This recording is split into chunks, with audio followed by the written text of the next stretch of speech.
എന്തായാലും കാത്തിരിപ്പിനൊടുവിൽ ഏറ്റുമാനൂരിൽ നാട്ടകം സുരേഷ് തന്നെ സ്ഥാനാർത്ഥിയായി UDFന്റെ സ്ഥാനാർത്ഥിയായി എത്തുകയാണ്, കോൺഗ്രസ് സ്ഥാനാർത്ഥിയായി എത്തുകയാണ്. നാട്ടകം സുരേഷിനെ കാണുമ്പോൾ ആദ്യം ചോദിക്കണമെന്ന് വിചാരിച്ചത്, എൻ്റെ പൊന്നെ അവസാനം ഒരു സീറ്റ് ആഗ്രഹിച്ച സ്ഥലത്ത് തന്നെ കിട്ടിയല്ലോ എന്നുള്ളതാണ്. പല പ്രാവശ്യം എന്നെ സീറ്റിന് പരിഗണിച്ചത് എന്ന് പറഞ്ഞാൽ എനിക്ക് തോന്നുന്നു 2001 തെരഞ്ഞെടുപ്പിൽ മുതൽ എന്നെ പരിഗണിച്ചാണ്. അതിലെനിക്ക് എൻ്റെ പാർട്ടിയോട് ഭയങ്കര കടപ്പാടുണ്ട്. അല്ല, പരിഗണിക്കുന്നു എന്നുള്ളതിൻ്റെ വലിയൊരു ഇതാണ്. കാരണം ഈ 10,000-കണക്കിന് നേതാക്കന്മാരുള്ള പാർട്ടിയാണ് കോൺഗ്രസിനകത്ത്. നല്ല നേതാക്കന്മാരുടെ പാർട്ടിയാണ് കോൺഗ്രസ്. അപ്പോൾ അത്രയും ആളുകൾ നിൽക്കുമ്പം പിന്നെ ഈ 10, 90, 95 സീറ്റിലേക്ക് മാത്രം ഉള്ള സ്ഥാനാർത്ഥികളെക്കുറിച്ച് ചിന്തിക്കുമ്പം അതിലൊരാളായിട്ട് പരിഗണിക്കുക എന്ന് പറയുന്നത് അത് ഭയങ്കരമായ നമുക്ക് കിട്ടുന്ന അംഗീകാരം. അതെനിക്ക് തോന്നുന്നു 2001 തെരഞ്ഞെടുപ്പിൽ എന്ന് പറയുമ്പോൾ എനിക്കൊരു 30 വയസ്സായിട്ടില്ല. ആ സമയത്ത് ഞാൻ നാട്ടകം പഞ്ചായത്ത് പ്രസിഡൻ്റായി. അപ്പോൾ ആ സമയത്ത് എന്നെ പരിഗണിച്ചു. പിന്നീടും എല്ലാ തെരഞ്ഞെടുപ്പിലും പരിഗണിച്ചു. പക്ഷേ പല സാഹചര്യങ്ങൾ കൊണ്ട് പിന്നെ മറ്റ് എന്നേക്കാൾ അർഹതയുള്ള ആളുകൾ വന്നു, അങ്ങനെ ലഭിച്ചിട്ടില്ല. അപ്പോൾ എനിക്കതിനകത്തൊരു നിരാശയില്ല. അപ്പോൾ എൻ്റെ പിന്നെ ഇപ്പം എന്നെ പാർട്ടി പരിഗണിച്ചു. അത് വലിയപ്പം പറഞ്ഞാൽ പറയില്ല, 95 സീറ്റ് മത്സരിക്കുന്ന പാർട്ടി. അതിൽ ഏറ്റുമാനൂർ പോലെ ഒരു മണ്ഡലത്തിൽ എന്നെ പാർട്ടി പരിഗണിച്ചു. അതും ഏറെ നേതാക്കന്മാർ ഉള്ള ഒരു സമയത്ത് ഫ്ലെക്സ് അടിച്ചു വെച്ച നേതാക്കന്മാരടക്കമുള്ള അവരെ മാറ്റിക്കൊണ്ടാണ് നാട്ടകം സുരേഷ് തരുന്നത്. ഞാൻ മുമ്പേ അറിഞ്ഞില്ല, കോൺഗ്രസിനകത്ത് അർഹതപ്പെട്ട ഒത്തിരി ആളുകളുണ്ട്. കാരണം ആരാ ഏറ്റവും നല്ലതെന്ന് ചോദിച്ചു കഴിഞ്ഞാൽ ഒന്നിനൊന്നിനും മിടുക്കരാ ഓരോ കാര്യങ്ങളിലും ഓരോരുത്തരും. അപ്പം അത്രയും പേരെ AICC അത്രയും പേരിൽ നിന്ന് KPCC ആണെങ്കിലും AICC അന്തിമമായിട്ട് ആണെങ്കിലും എന്നെ തിരഞ്ഞെടുത്തു എന്ന് പറയുമ്പം എനിക്ക് എൻ്റെ പാർട്ടി തന്ന, ഈ ജീവിതത്തിൽ തന്ന ഏറ്റവും വലിയൊരു അംഗീകാരമാണ്. ഞാൻ എൻ്റെ പാർട്ടിയോടും UDFനോടും എന്നെ രാഷ്ട്രീയത്തിൽ എനിക്ക് രാഷ്ട്രീയാതീതമായ പിന്തുണ നൽകി എൻ്റെ ഒരു രാഷ്ട്രീയ വളർച്ചയിൽ വളരെ ആത്മാർത്ഥതയോടും സ്നേഹത്തോടും കൊണ്ടും കണ്ട നാട്ടകത്തെ ഉൾപ്പെടെയുള്ള ജനങ്ങളോടും ഞാൻ നന്ദി പറയുകയാണ്. ഈ കഴിഞ്ഞ കുറച്ചു കാലമായിട്ട് നാട്ടകം സുരേഷിൻ്റെ ഫോക്കസ് ഏറ്റുമാനൂരായിരുന്നു എന്ന് നമ്മളൊക്കെ കാണുന്നുണ്ട്. എന്താണ് അവിടുത്തെ ഒരു ട്രെൻഡ്? ഏറ്റുമാനൂർ എൻ്റെ ജന്മനാടാണ്. ഞാൻ തിരുവാർപ്പിലാണ് ജനിച്ചതും വളർന്നതും കൂട്ടുകൂടി നടന്നതും. അവിടുത്തെ ആ തിരുവാർപ്പിലെ ഉള്ള 9,000 തിരുവായ്ക്കരി പാടശേഖരങ്ങളുടെ ആ ബണ്ടേ കൂടെ നടന്നാണ്, എൻ്റെ ചെറിയ കൂടെ ഒക്കെ നടന്നാണ് ഞാൻ വളർന്നത്. അപ്പോൾ എനിക്ക് ഏറ്റവും പരിചിതമായിട്ടുള്ള എൻ്റെ വളരെ വേണ്ടപ്പെട്ട എൻ്റെ കുടുംബം, എൻ്റെ സുഹൃത്തുക്കൾ, അങ്ങനെയുള്ള എനിക്ക് ഏറ്റുമാനൂർ നിയോജക മണ്ഡലത്തിലെ ബന്ധങ്ങളെന്ന് പറയുന്നത് വലിയ വിപുലമായ ബന്ധമുണ്ട്. നാട്ടകം പോലെ തന്നെ ആണ് എനിക്ക് ഈ സ്ഥലങ്ങളൊക്കെ. പിന്നെ ഞാനൊരു 15 വയസ്സ് മുതൽ പൊതുരംഗത്ത് നിൽക്കുന്ന ആളാണ്. KICC പ്രവർത്തകനായിരിക്കുന്ന കാലം തൊട്ട് ജില്ല മുഴുവൻ യാത്ര ചെയ്യുകയും ജില്ലയിലെ അന്നൊക്കെ എല്ലാ കോളേജുകളിലും പോകുന്നു, സ്കൂളുകളിൽ പോകുന്നു. യൂത്ത് കോൺഗ്രസ്സായി പിന്നീട് ഈ ജില്ല മുഴുവൻ പ്രസംഗിക്കാൻ പോകുമായിരുന്നു. ജില്ലയിൽ മുഴുവൻ പാർട്ടി കമ്മിറ്റികൾ പോകുമായിരുന്നു. അങ്ങനെ എനിക്ക് ജില്ലയിലെ ഒരു ഭാഗവും അപരിചിതമല്ല. DC പ്രസിഡന്റ് ആയതിനു ശേഷം കൂടുതലത് ദൃഢമായ ബന്ധങ്ങൾ. അപ്പോൾ ഏറ്റുമാനൂരിൽ നിന്ന് ഇങ്ങനെ എപ്പോഴും ആളുകൾ പറയും. അപ്പം എല്ലാവർക്കും ഒരു തോന്നലും വന്നിട്ടുണ്ട്. ഞാനാണെങ്കിൽ യാത്ര ചെയ്യുമ്പം ഏറ്റുമാനൂരോട് പോകുമ്പോൾ എല്ലാവരോടൊക്കെ ഒന്ന് കൂടുതലൊന്ന് വർത്തമാനം പറയുകയൊക്കെ ചെയ്യുക, അങ്ങനെ ഒരു സംസാരം വന്നിട്ടുണ്ട്. ഈ VN വാസവനാണ്, മന്ത്രിയാണ് അദ്ദേഹം. കുറേ ആ മണ്ഡലം കാര്യമായിട്ട് ഓടി നടന്നു. വാസവൻ്റെ ഒരു ശൈലി അറിയാവുന്ന ആൾ തന്നെയാണ് നാട്ടകം സുരേഷ്. ഇങ്ങനെ നടക്കുന്ന ഒരാൾ കൂടിയാണ്. അദ്ദേഹത്തെ അട്ടിമറിക്കുക എളുപ്പമാണ്. എന്താണ് താങ്കൾ അതിനെ? ഇവിടെ ഈ അട്ടിമറി എന്നുള്ള വാക്ക് അല്ല.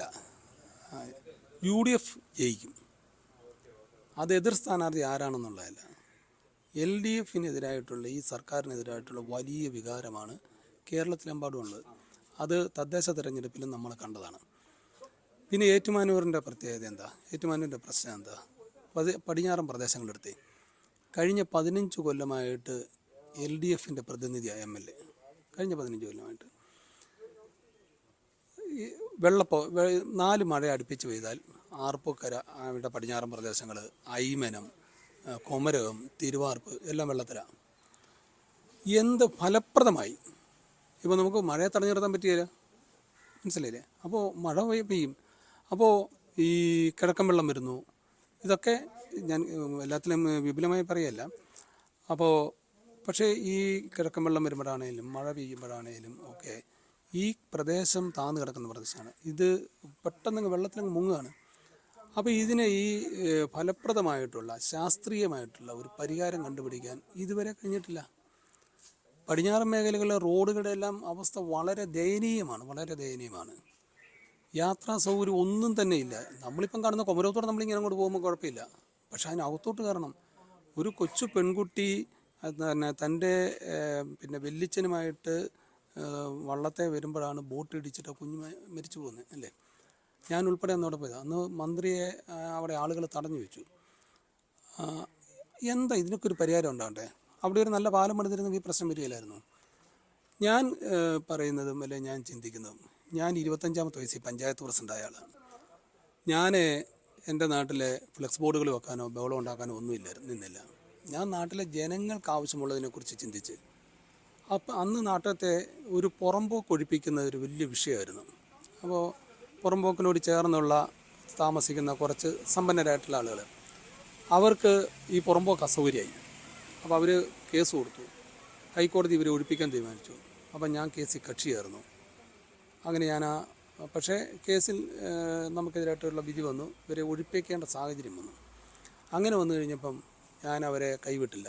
ഞാൻ പഞ്ചായത്ത് സ്ഥലം മേടിച്ച് അത്രയും പേർക്ക് ഞാൻ വീട് വെച്ച് കൊടുത്തു. അടിസ്ഥാന മേഖലയെ തൊടുന്നതാണ് താങ്കളുടെ ഒരു രീതി. ഞാനിപ്പോൾ ചില മാധ്യമങ്ങളിലൊക്കെ ഈ വീട് വെച്ച് കൊടുക്കുന്ന ചില പദ്ധതികൾ കാണുന്നുണ്ട്. അപ്പോൾ എൻ്റെ വീടെന്നും പറഞ്ഞൊരു പദ്ധതി കാണുന്നുണ്ട്. ഞാനത് കാണുമ്പം എനിക്ക് ഭയങ്കര വൈകാരികമായി ഉള്ളെൻ്റെ നിറയും. കാരണം അപ്പം എൻ്റെ അന്ന് പാർപ്പിടം വെച്ച് കൊടുത്ത പദ്ധതിയുടെ പേരായിരുന്നത് എൻ്റെ വീടെന്ന്. പറഞ്ഞാൽ വിശ്വസിക്കുകയില്ല. 500 ചില്ലുവാൻ ആളുകൾക്ക് വീട് വെച്ച് കൊടുത്തു. അത് സ്ഥലം മേടിച്ചാന്ന് ഓർക്കണം. സ്ഥലം മേടിച്ച് 2 വട്ടം ഞാൻ പഞ്ചായത്ത് പ്രസിഡന്റ് സമയത്ത് സ്ഥലം മേടിച്ച് വീട് വെച്ച് കൊടുത്തു. അപ്പോൾ എന്താണ് വികസനം? വികസനം എന്ന് പറയുന്നത് ഒരു ജനതയുടെ അവൻ്റെ ജീവിത ആവശ്യങ്ങൾ, അത് അടിസ്ഥാനപരമായും ഭൗതികപരമായിട്ടുള്ള അവൻ്റെ ജീവിത ആവശ്യങ്ങൾ നിറവേറ്റപ്പെടുമ്പോഴാണ് വികസനം എന്ന് പറയുന്നത്. ഇപ്പം റോഡില്ലാത്തടത്ത് റോഡാണ് ഉണ്ടാക്കി കൊടുക്കണ്ടേ. അവിടെ വിമാനത്താവളം വന്നിട്ടൊരു കാര്യമില്ല. അപ്പം ഓരോ മേഖലയ്ക്കും എന്താണ് പ്രശ്നം?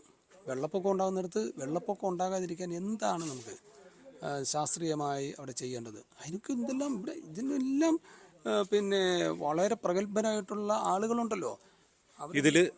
ഇതിലിടപെടും എന്നുള്ളതാണ് ഒരു വിശ്വാസം. എനിക്കൊന്ന് കുമരകത്ത് PK വൈശാഖ നേടിയ ഒരു അട്ടിമറി വിജയം, കുമരകം പഞ്ചായത്തിലെ മാറ്റം, അങ്ങനെ CPM-ന്റെ കോട്ടകളിലൊക്കെ ഒരു രാഷ്ട്രീയ മാറ്റം ഉണ്ടായത് നാട്ടകം സുരേഷിന് ഒരു ആത്മവിശ്വാസമായിരിക്കും അല്ലേ?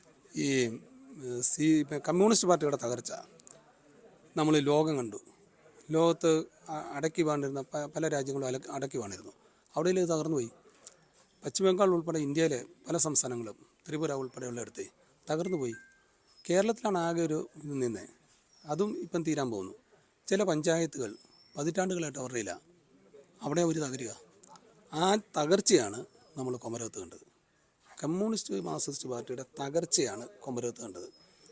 അവിടുത്തെ ജനങ്ങൾ ഈ ഭരണകൂടത്തിനെതിരായിട്ടും ഈ കമ്മ്യൂണിസ്റ്റ് പാർട്ടിക്കെതിരായിട്ടും അവിടുത്തെ ജനങ്ങൾ ഭയങ്കരമായിട്ട് ചിന്തിക്കുകയാണ്.